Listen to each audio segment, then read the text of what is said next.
Hello, I'm Red Baron, and this is the Bluelions outfit training video on the heavy assault class. I'm going to show you a step-by-step walkthrough on how to do the structure breaches with a heavy assault class, followed by how to do a tank bust using the Shrike rocket launcher. And also I'm going to show you what the third-person view of a heavy assault class on the new Conglomerate is. This is OPB United Blue Lion using a NC6 with a 3.4 scope on it and a hand grip. He's also going to show you what the Shrike rocket launcher looks like. And here is the mag pistol with a suppressor on it as well. It's one of the many certifications you can get, as well as a laser and a flashlight, both of which will give away your position, so I wouldn't use it if I were you. Here we go with my loadout as well. He's going to utilize the nanite mesh generator.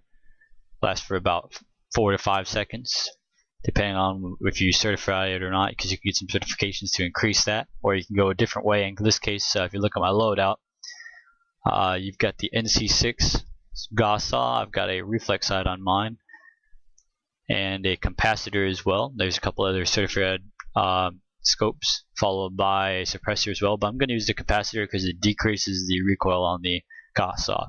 Also, I'm going to be putting a hand grip on it and high velocity ammo. The high velocity ammo does increase the bullet velocity in order to reach out and touch the enemy a little faster than usual as well.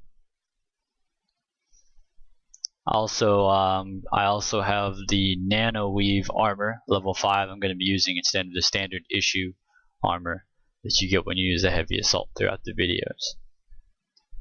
If you ever see the heavy assault tactics on the battlefield section, that's where you go to increase your kill to death ratio as well. But first I want to show you some of the basics. So let's go ahead and get that started with the 3 engagement zones. This is the 3 engagement zones for the heavy assault, which I recommend using.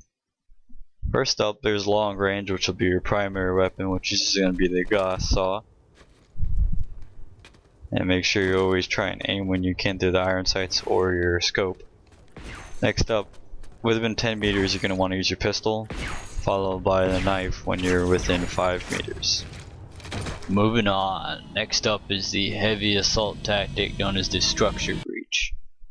This is done with a Shrike, followed by a frag out, followed by a Gauss saw for close quarters combat to exit into the building. So here we are shooting the Shrike rocket launcher into the building through the window as an entry point. This is all obviously to utilize the heavy assault tactics. There's a frag, so that's the second enemy, and there you go.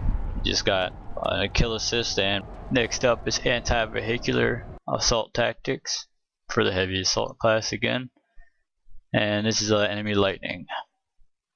First shot is a frontal armor strike hit, and notice I'm going to be running backwards here because we don't want the lightning shooting me or even knowing where the rocket came from. Now remember, the rear armor is also the weakest point of all vehicles, so we're going to go ahead and give him a shot in the back now, leading the target. There's a rear armor hit on the lightning. And also remember to keep your distance, but in this case the lightning's just running for it. Doesn't know how many there are, how many assault classes there is running around trying to get him. And he's also VS. That's why he's doing it. And here is the last rocket shot from my Shrike, and that should be it. Once again, that was 3 shots, 1 in the front, 2 in the rear of the lightning. Of course, the rear lightning shots did more damage. Next up, we're going to show you what happens when you shoot a vehicle on its side armor.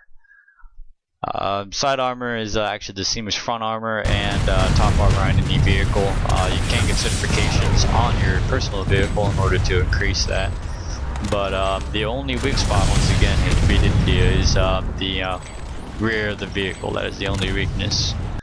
And once again, we're going to go ahead and move on and head over to heavy assault tactics on the battlefield, where we here to improve your kill to death ratio, and this will be most of the remainder of the video. Always burst before attempting to even shoot, just remember to burst. There's a high amount of recoil on these Gauss saws, also for great effect with 100 shots that you do get. So burst and suppressive fire is always a plus. And here's a great example of a tank shot. Notice I'm waiting until the rear of the tank is in view.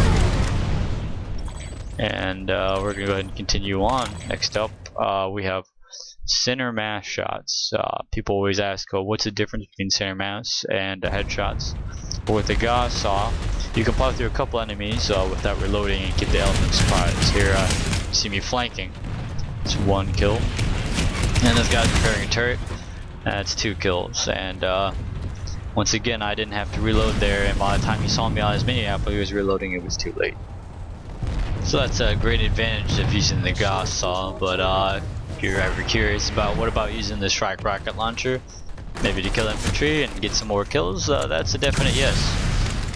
Here's 2 great examples of that. Notice I'm shooting at the ground. You always want to shoot at the ground, that way if you miss you still do some damage.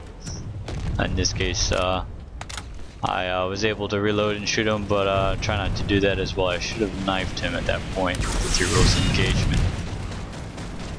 As you can see there, I was able to nail that guy too with a headshot of a Shrike rocket launcher. But if you shoot him anywhere, even center mass with the Shrike rocket launcher, you will kill him in 1 shot, even a tier heavy assault class. And to go ahead and end this is the heavy assault tactics on the battlefield. This is the heavy assault equipment topic, and we're going to be going over some different equipments utilized in the heavy assault class. This is the EM1, it's worth 5,000 your Axiom. And I went ahead and bought it, and I'm going to show you what it looks like. There is a slight difference in stats and physical characteristics, including the 1 bar of fire rate that you gain, but you lose 1 bar of damage as well. So it's up to you really which one you want. But it also depends on your playstyle as well. If you want the EM1 and you want more bullets downrange, that's for you. If you want the NC6 and you burst and you hit the target, it's going to give you a lot more damage per bullet. So it all depends on your playstyle and all the different combinations you're using, and if you're trying to use a certain tactic during your heavy assault. Heavy assault isn't just for killing tanks, but half this video is showing you that. As you can see here, I'm attacking the Van U archives, and I'm going to throw out some more video here to end this review for the heavy assault class. I hope you enjoy.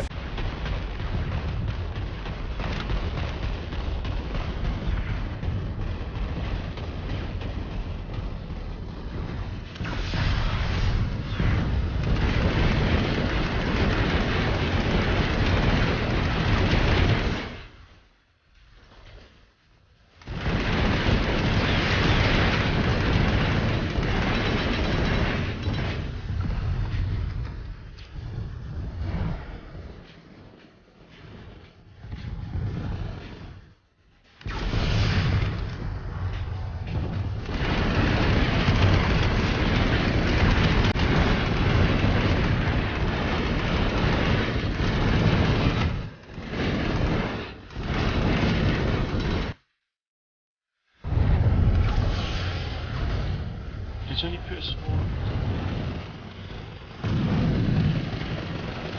You're plugging the phone.